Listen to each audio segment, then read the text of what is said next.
C'est vraiment une opération ciblée sur le commerce, avec plus de 1000 commerçants qui sont éligibles aujourd'hui sur un ensemble qui est beaucoup plus large entre les artisans et les commerçants, mais on estime à 1000 commerçants sur les soldes des comptas qui pourraient être éligibles à l'opération de labellisation. Et je pense qu'aujourd'hui, cet éco-défi, dans une phase d'une crise énergétique assez importante et des enjeux environnementaux qui sont forts, est vraiment un accélérateur de la mise en place d'actions concrètes qui doivent se traduire aussi en termes économiques pour chacun des commerçants. L'économie, c'est quoi? C'est de l'activité, c'est du travail pour les habitants, c'est de l'emploi, donc création d'emplois, c'est aussi des créations de richesses. Et si on veut faire des choses pour notre territoire, il faut de la richesse. Premier défi, donc économie, développement économique. Deuxième défi, c'est la transition écologique, c'est le fait que l'énergie est de plus en plus chère, donc il faut diminuer les consommations. Et donc éco-défi a l'intérêt d'apporter une solution parmi de nombreux autres à ces deux enjeux que sont la création de richesses, donc le développement économique et la transition écologique et le développement durable.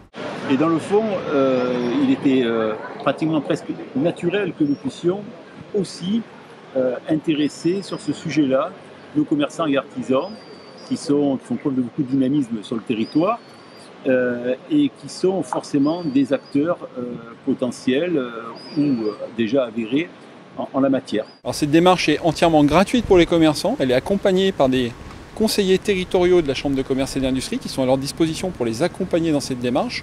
Ensuite, c'est très simple au niveau de l'éco-labellisation. Un certain nombre de défis sont à relever, il y a 37 défis qui sont éligibles. On peut choisir les défis, on gagne un défi, on marque des points et avec ces points, on a le label. À la fin, c'est vraiment choisir ces défis sur l'angle économique. Donc l'objectif, c'est que ça ne coûte rien aux commerçants et que ça puisse se rapporter ensuite en termes économiques. Encore faut-il des acteurs actifs, mobilisés et qui se battent et qui rament dans la même direction, quoi.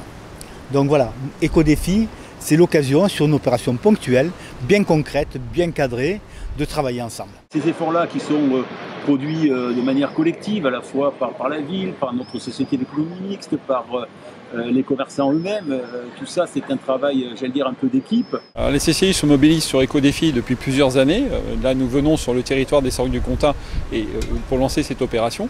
Mais plus largement, depuis un an, nous essayons de développer la proximité des territoires et donc d'avoir un maillage territorial pour être au plus proche à la fois des commerçants, de l'industrie, des services, mais aussi des élus locaux. C'est la volonté actuelle de la communauté de l'agglomération d'être un acteur important dans cette mobilisation générale et dans les transformations qui vont avec.